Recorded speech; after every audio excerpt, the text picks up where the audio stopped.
All right, today we're going to dive into a really powerful idea from Peter Holland's work, how to finally break that cycle of overthinking and just get things done. If you've ever felt totally stuck in your own head, then this toolkit is definitely for you. So does this sound familiar? You've got a big goal, a project, maybe even just a small task you need to finish. But instead of actually starting, you get stuck in this endless loop of planning and worrying and trying to map out the perfect way to begin. That pressure to be perfect, it can be absolutely paralyzing. Well, there's a name for this feeling of being stuck. It's called inertia. It's that invisible wall, that mental block that just stops us from taking that first crucial step. And that right there is the core problem we're going to solve today. Okay, so first things first, we have to understand the biggest enemy of actually making progress. And that enemy is perfectionism.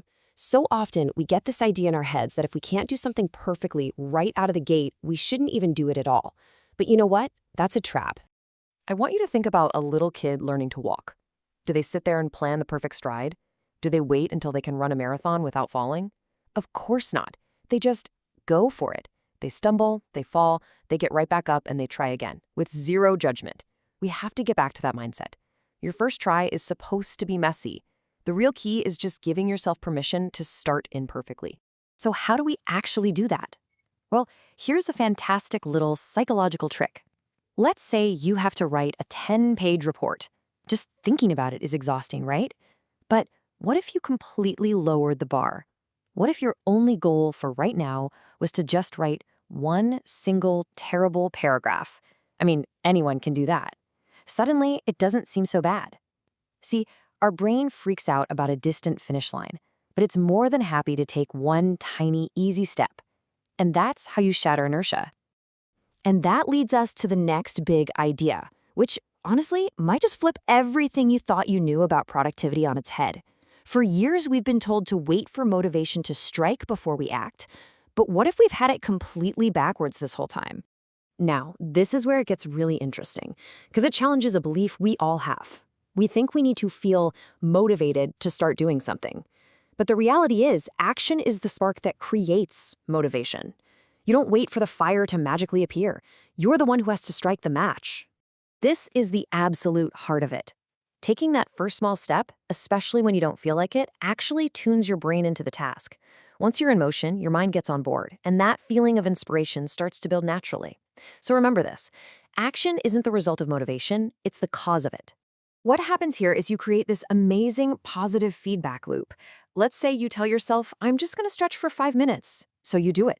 You get a small sense of accomplishment. That tiny win gives you a little hit of confidence. And suddenly you're thinking, hey, maybe I could do a short workout.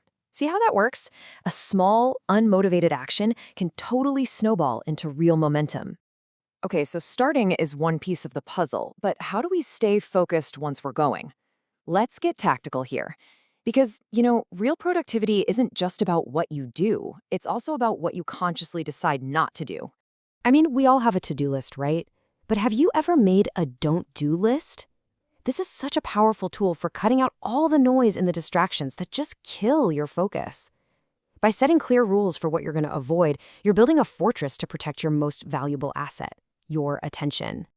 And the big idea behind the don't-do list is this. Success often comes from subtraction, not just from adding more things to your plate. When you remove all the non-essential stuff, you get the clarity and the discipline to focus on what actually moves the needle. Okay, here's another fantastic tool, the burner list. I want you to think like a chef in a super busy kitchen.